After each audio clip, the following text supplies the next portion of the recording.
Hello everyone, it's Shelly. I'm here with the news for April 11th through the 17th, 2022. How has your week been?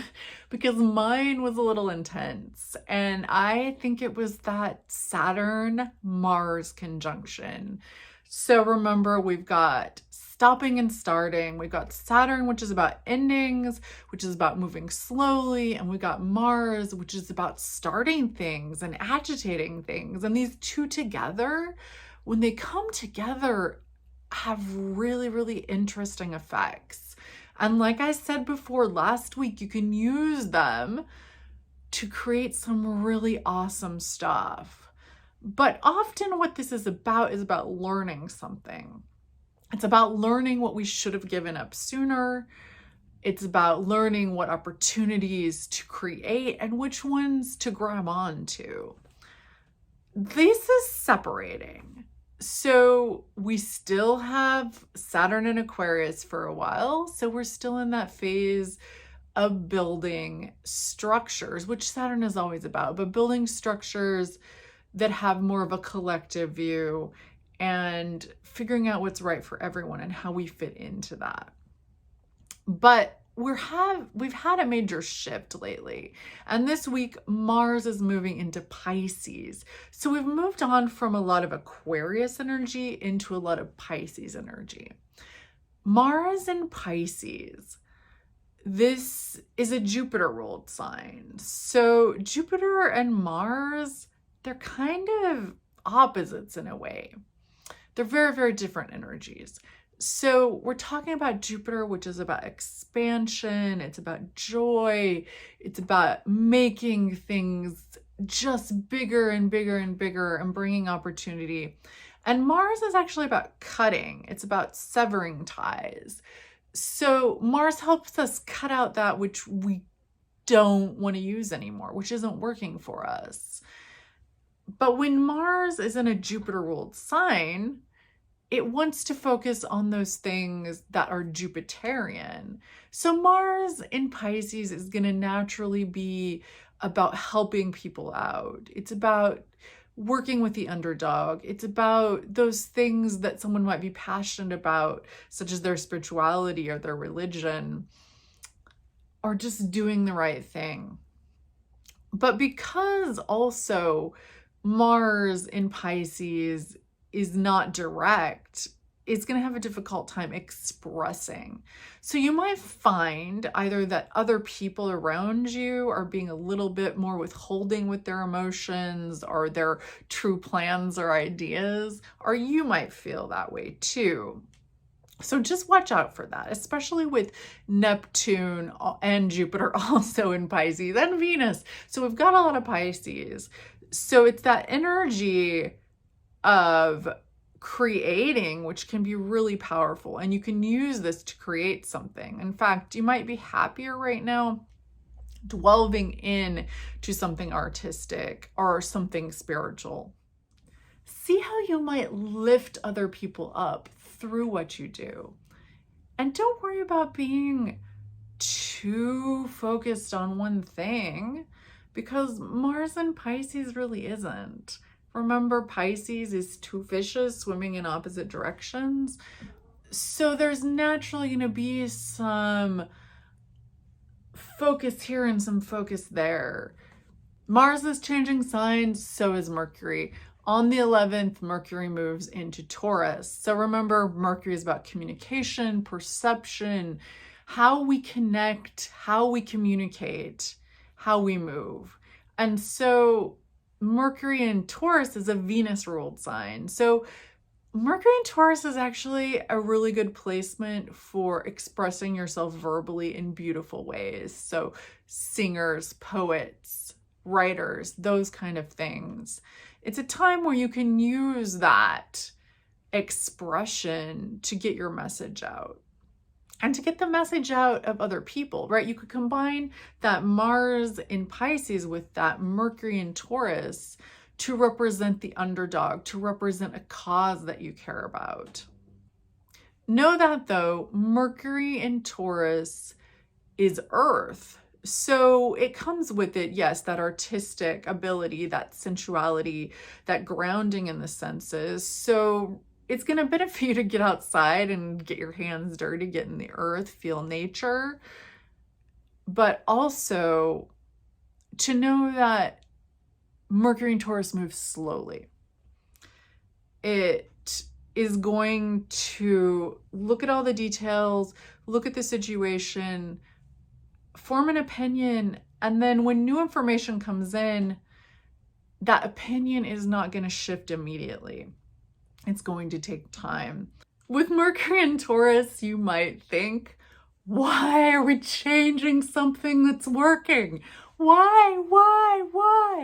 Well, change is upon us.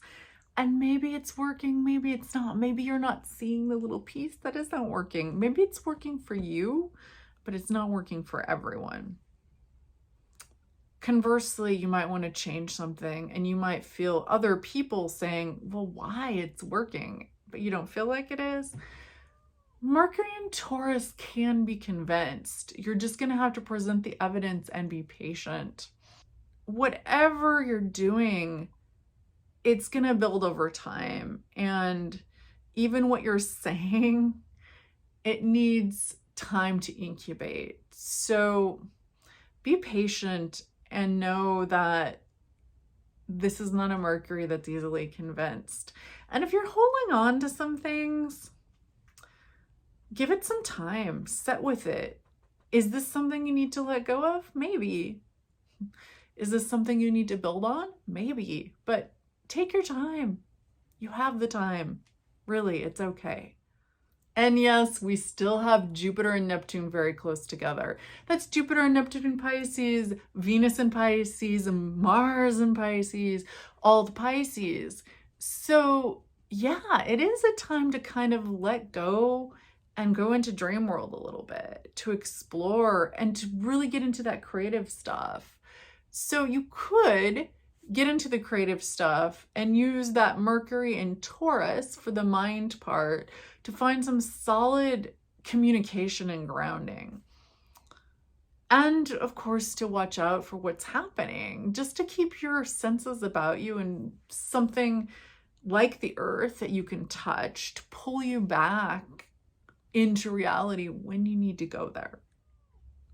On the 16th, we're heading into another full moon, this time in Libra. So the full moon is the halfway point of the moon. So it started out in Aries because we're in Aries season. New moon in Aries, halfway through is when the moon is opposite the sun in Libra. And then it goes all the way back to the beginning again, where yeah, it goes back to Aries, but actually the new moon will be in Taurus because it'll be a new sign. So it's a full circle, 360 degrees. And when the moon is opposite the sun, as I said, we're in the full moon. So that means that we've come to the halfway point, we put things in motion, and when the full moon releases, we're releasing that energy.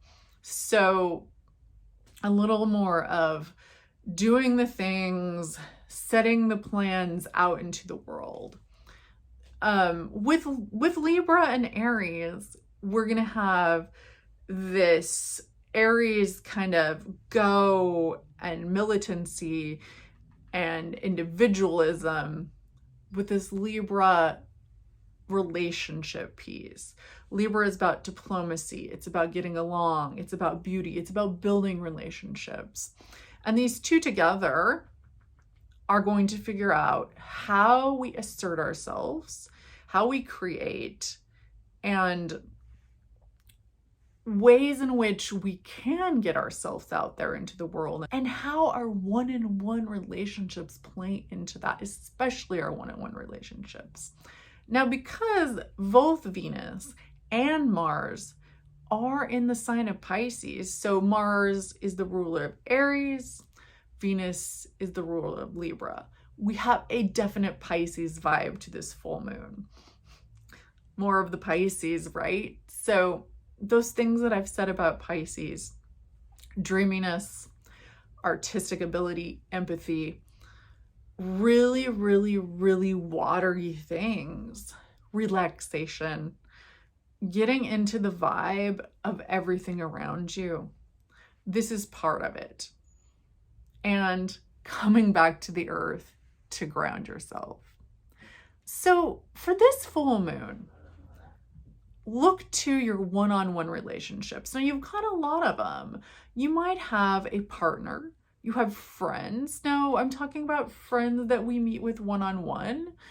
You also have, for that moment when you're standing in the grocery store with that clerk, you're having a one-on-one relationship. So we can really broaden what we mean by one-on-one relationship and bring beauty and harmony to those situations.